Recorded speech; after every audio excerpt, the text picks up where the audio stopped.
Yeah, first want to give all praise, glory, and honor to Yahweh Bashim Yahushai. Double honors to the apostles of El's Great Millstone that rule well. Salutations to the Akim Teach Words in truth. And blessings to the elect, to the one-third of Israelites. Scattered worldwide, previous to be saved. Come with another lesson. And it's going to be a really short lesson. Because I've been thinking about this for a while, you know. And I asked my brothers in my camp on it as well. But I'm just going to do a short first lesson, and then I'll expand on it as I'll do another lesson on it. Alright? Because let's try and get it in the Holy Scriptures. Alright? Because right now we're prophets. Alright? We're here to teach. And we're here to fish for the elect. Lord willing, we're of the elect. Alright, so this is Jeremiah 16:16. Behold, I will send for many fishers, saith the Lord, and they shall fish them.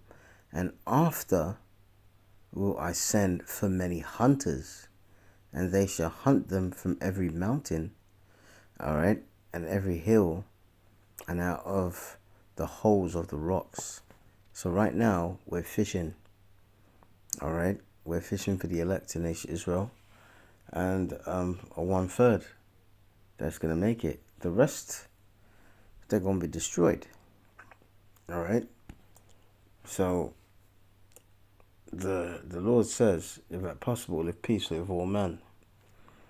And we can't be like the oppressor, because the oppressor has a blessing that the Lord gave him. And it's evident that Esau is the so-called white man, alright? The Edomites of the Bible, you know? And that's something that they've tried to hide, but, you know, like that, there's a scripture in the Apocrypha, and it says the truth that has been without, that has been, roughly paraphrasing, without fruit shall spring forth, roughly paraphrasing, because we're in the last days, so the truth is coming out. This is Genesis 27, verse 38. And Esau sought unto his father, hast thou but one blessing? My father, bless me even also. So Esau, so-called white man, you know, the father of the Edomites, was crying like a bitch, you know.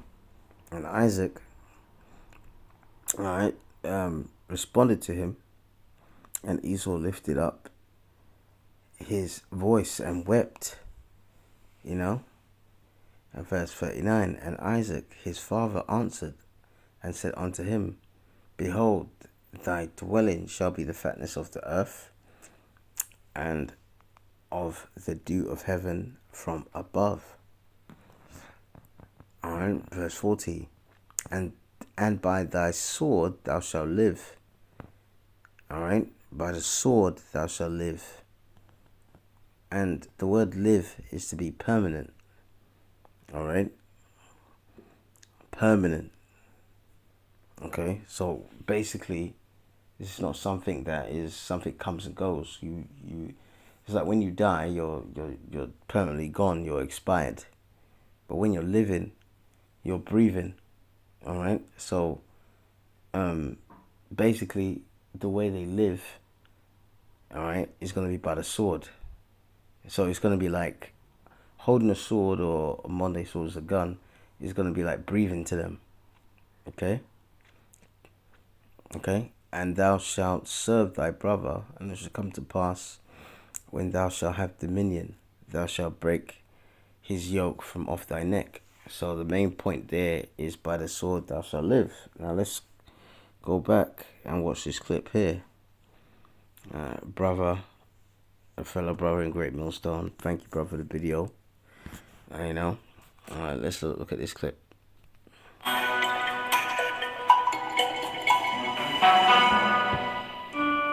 During his brief remarks from the Rose Garden about the protests against police brutality and institutional racism, Donald Trump said this: I am mobilizing all available federal resources, civilian and military, to stop the rioting and looting, to end the destruction and arson, and to protect the rights of law-abiding Americans, including your Second Amendment rights. Wait, what? What do Second Amendment rights have to do with any of this? Let's decode.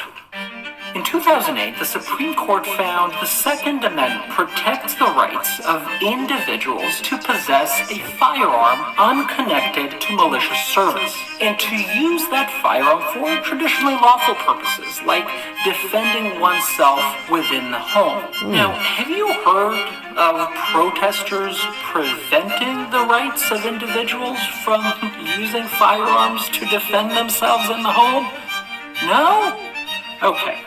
So let's set that aside and look at how leaders, including Trump, have deployed Second Amendment rhetoric in the past. First, there's Sharon Angle. You may remember she ran against Senator Harry Reid back in 2010. She made huge headlines when she said, "This Congress keeps going the way it is. People are really looking toward those Second Amendment remedies."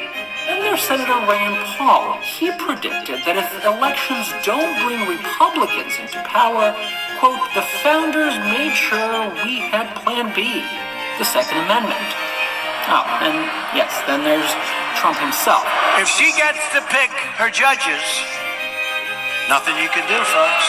Although the Second Amendment people, maybe there is, I don't know. That quote was largely interpreted as Trump inviting people with guns to, how do I put this accurately, kill Hillary Clinton. In fact, for a very long time, the conservative movement has actually promoted the idea that armed individuals are empowered to kill government officials. It's what Josh Horowitz calls the insurrectionist theory.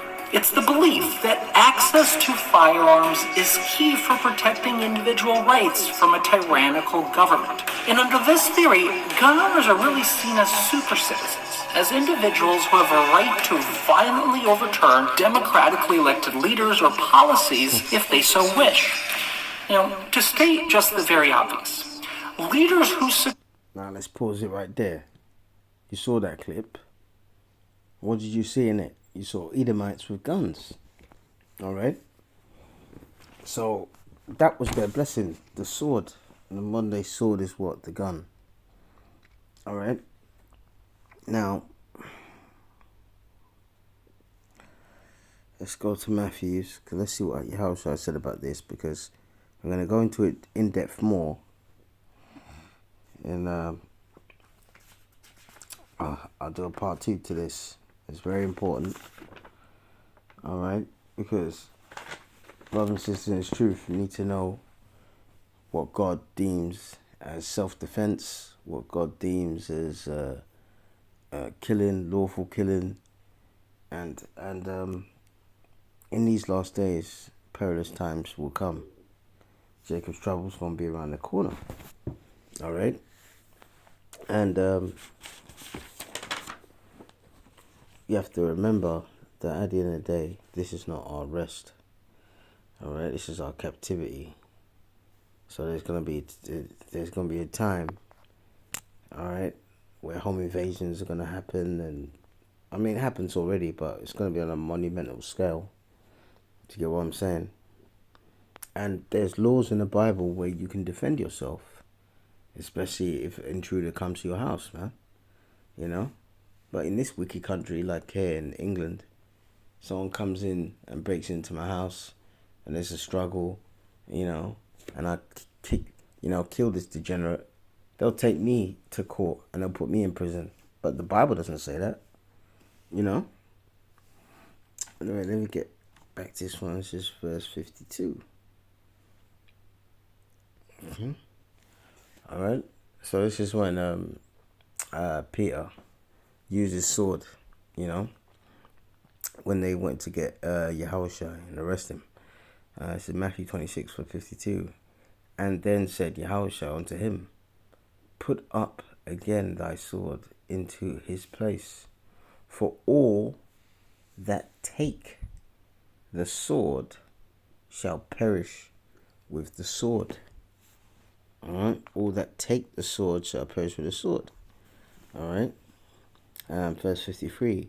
Thinkest thou that I cannot now pray to my Father, and he shall presently give me more than 12,000 legions of angels? See, so Yahushua had the power to call angels, and he was saying to Peter, listen, you don't need to fight for me, because at the end of the day, I've got the power with my Father, and I could call down angels, and we know that angels roll in chariots. One angel can destroy the whole world.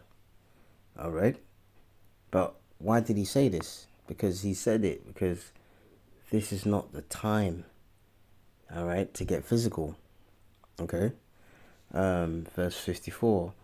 But how then shall the scriptures be fulfilled, that thus it may be, that thus it must be? So he had to go through being taken,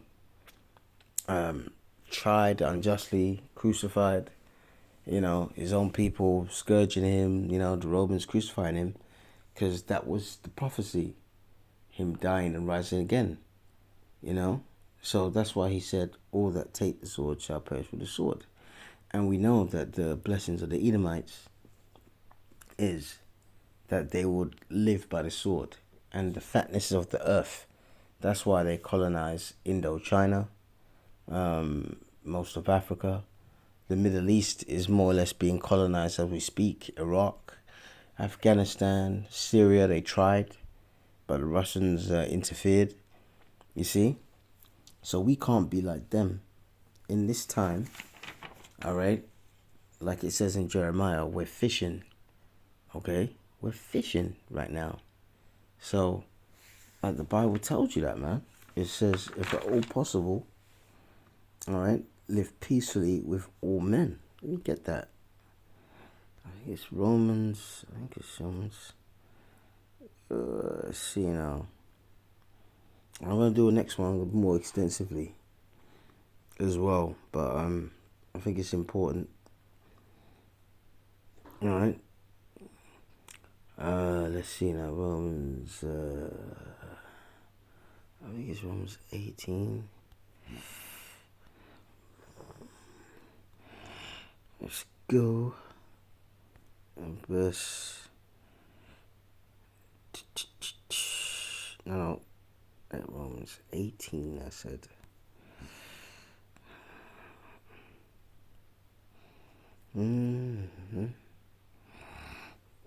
These what's it called? No, Romans 12, Slakia. Romans 12. Alright. Verse 18. Alright. And we can start at 17. Alright. So this is how we have to be in this time. Alright. Romans 12 and 17. Alright. The Lord does believe in self-defense. All right. He doesn't want us to be like today. I saw a film about Mahatma Gandhi telling his people to be non-violent when the British would gun them down. Like they had a meeting about trying to get the British out, and the British came in with the colonial soldiers, which most of the time it was the Edomites that were the head soldiers, and other Elamites, Indians and stuff, were the colonial soldiers, and they massacred 1,500 of them, men, women, children. They were just sitting down having a meeting, see? And they did it by the sword, man. And when you looked at the film, the Edomite that was the brigadier, the guy in charge, he had no remorse. He went to a council and he had no remorse. He said, I want to pay them a lesson. See, we can't be like that. All right? This is Romans 12, verse 17. Recompense no man evil for evil. So the Lord believes in self-defense, but if someone does wickedness towards you, all right, let's just say someone stabs you, mugs you, stabs you, whatever, and then you find out who it is, all right, you can't start going around when you're better or getting other people with balaclavas on and going to, get them back. And remember, because we're in this truth, there's a reason why the Lord lets those things happen to us. A lot of the times we're paying for our sins in our previous life. Like I'm not going to disrespect her, some Edomite Christian did a message to me, gave me a couple of messages and said, I don't believe in reincarnation. And she was calling me brother. Listen, I'm not your brother, all right? I'm completely not your brother. And then she said, I like your teaching, but, I am not your enemy. We're not your enemy. Well, look at your history and look what you're still doing to us. They're incredible, man. But anyway, let me not digress. Romans 12:17. Recompense no man evil for evil. Provide things honest in the sight of all men. So don't recompense evil for evil. All right, at verse 18. If it be possible, all right, as much as as life in you, live peacefully with all men. If it be possible, okay? Some man comes up to you and starts smacking you around the mouth for no reason, bullying you. You can defend yourself, man. All right? The only reason why Yahushua didn't, the Lord didn't give him, he had powers to do all those things, but it was prophecy that he had to go through that, man. Okay? So we have to tread that kind of same path. But at the end of the day, he made the ultimate sacrifice. All that humiliation, being spit upon, this, that, and that. That's why the scripture says, if possible, live peacefully with all men. All right? If it be possible. Okay? Verse 19. Dearly beloved, avenge not yourselves, but rather give place unto wrath, for it is written, vengeance is mine, I will repay, saith the Lord. So the Lord will get that piece of crap that did that to you. Do you get what I'm saying? He will do that, man. All right? And if we actually did this in our community as a people, I've always said this, if our people treat each other the way they treat Edomites, so-called whites, we wouldn't have black and black crime. Verse 20, therefore, if thine enemy hunger, feed him. And that means another Israelite, man. We're going to start feeding crackers, all right? If he thirst, give him a drink. For in so doing, thou shalt heap hot coals on the fire of his head. Okay? All right? Verse 21. Be not overcome of evil, but overcome evil with good. And I was in hospital recently. As I said, I had this knee replacement surgery. And there was one day where there's a black nurse, an Israelite nurse from Guyana or whatever. And she was terrible, When my painkiller was due, can I give it to you at 2 o'clock? No, it's due every 2 hours, She was terrible. Even a man next to me who couldn't move, couldn't do anything himself.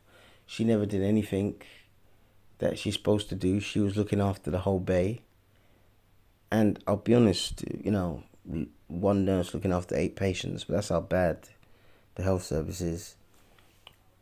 And there was times where I was getting angry because the doctor said to take off my dressing, all right, and replace it. And she started at 8 o'clock in the morning, and by 5 in the evening, she still hadn't did it. And when I mentioned it to her, she goes, "Can't see I'm busy," And I was getting angry, man. I really was. And then I kind of, rather than be rude to her or whatever, I just put her straight. I buzzed. I said to her, listen, this dressing has to be done. And it's supposed to be done earlier on, etc., etc., And she goes, yeah, I'm going to do it, this, that, and the other, blah, blah, blah. And I said, well, that was 8 in the morning and now it's 5. I wasn't rude. I was kind of just emphasizing to her, and I was still, when I was talking to her, still trying to, be nice and stuff like that. And then she came and done it, So she might have been busy or whatever. And she even told me in a conversation that she is leaving the health service and going to America to work there.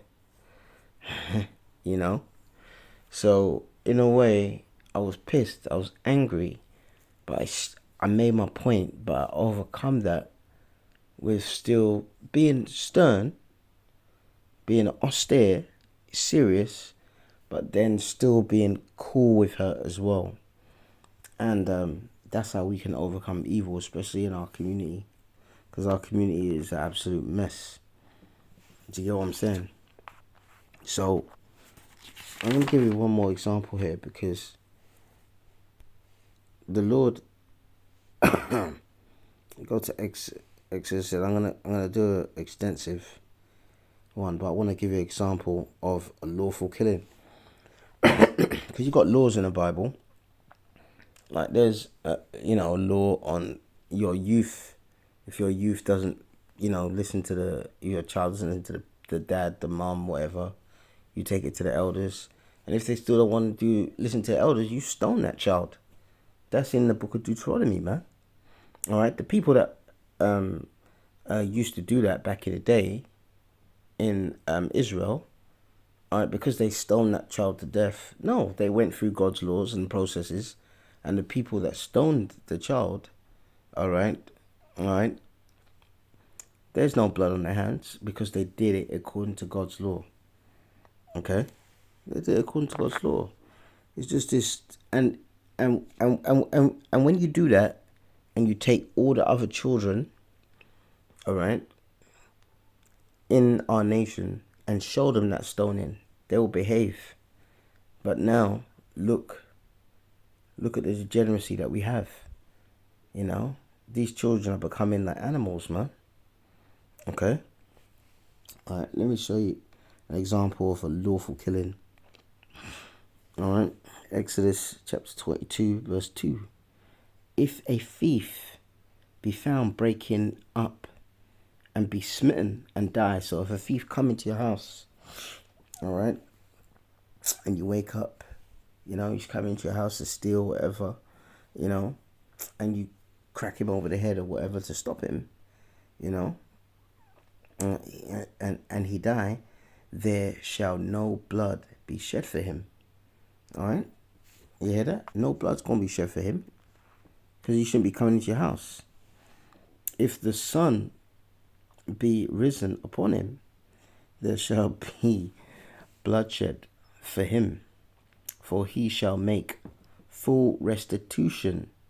So let's say you get into a scrap with him, and he's hurt, but he's not dead. He cut and he's broken into your house. He's tried to harm you, your family, whatever. All right. Okay. All right. And you grab him, whatever. All right.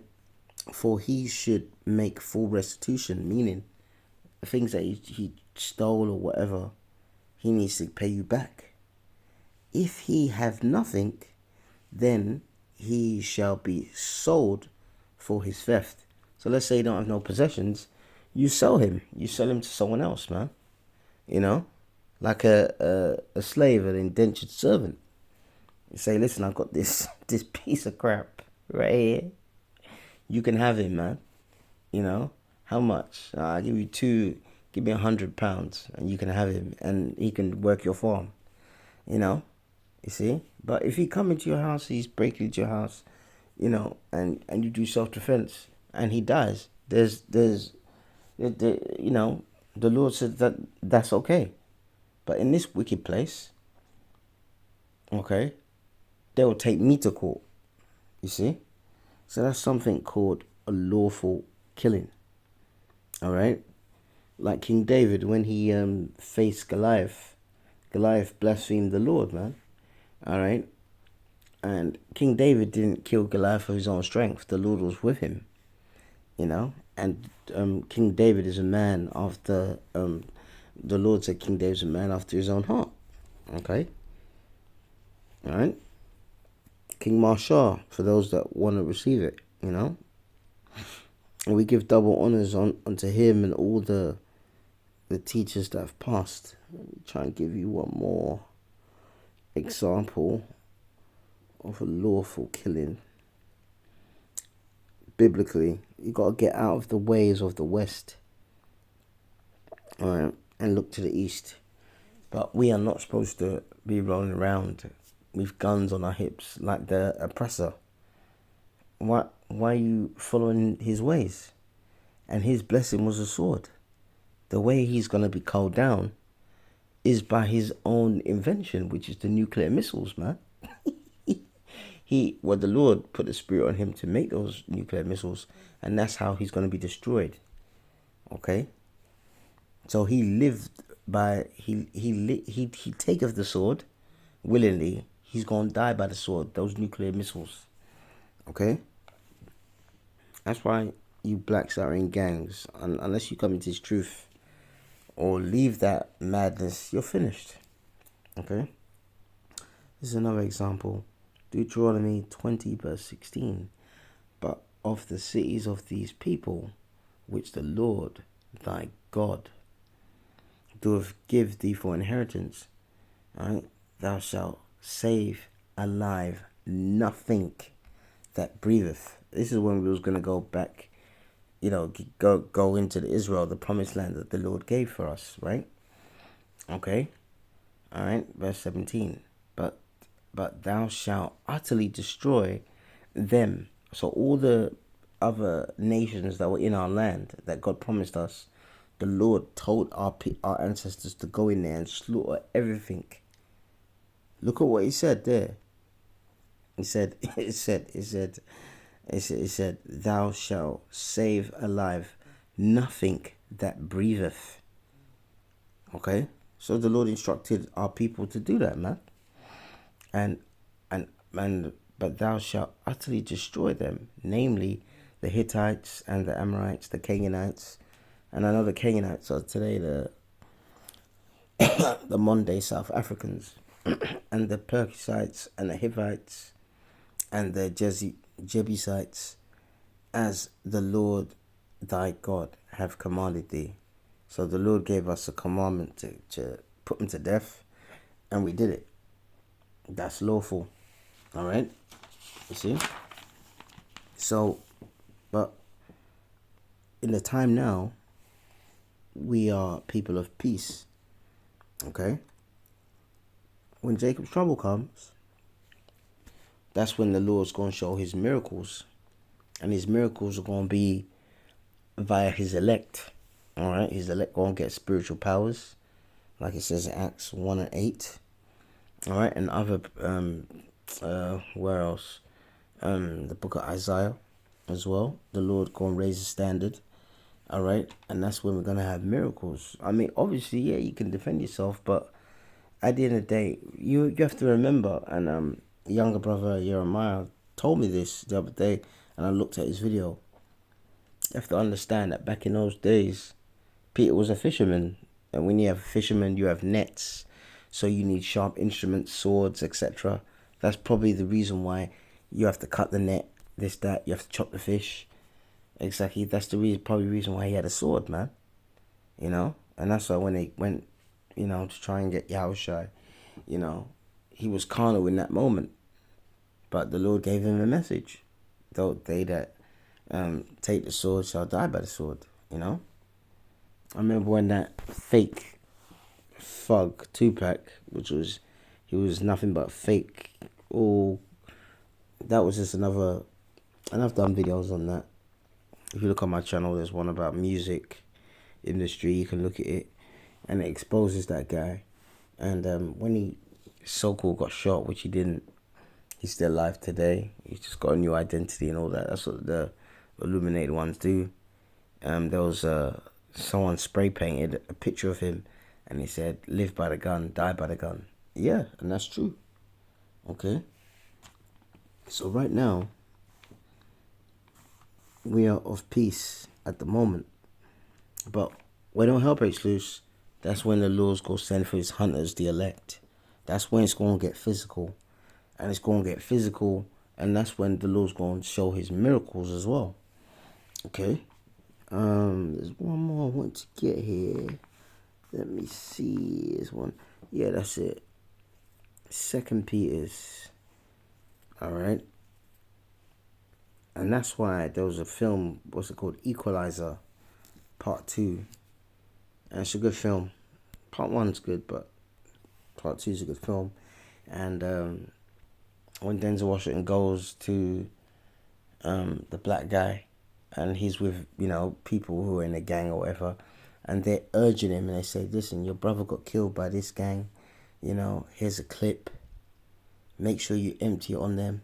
And Denzel Washington goes there and smacks them up, and drags him out, and says, "Listen, I don't want to hear about any excuses, this, that, and the other, blah blah blah. You have a chance." And then the kid said, "Why me?" He said, "Why did you choose me? Why did you try to save me?" That's how low the self-esteem is, man. All right? In our community, man. All right? 2 Peter 3:10.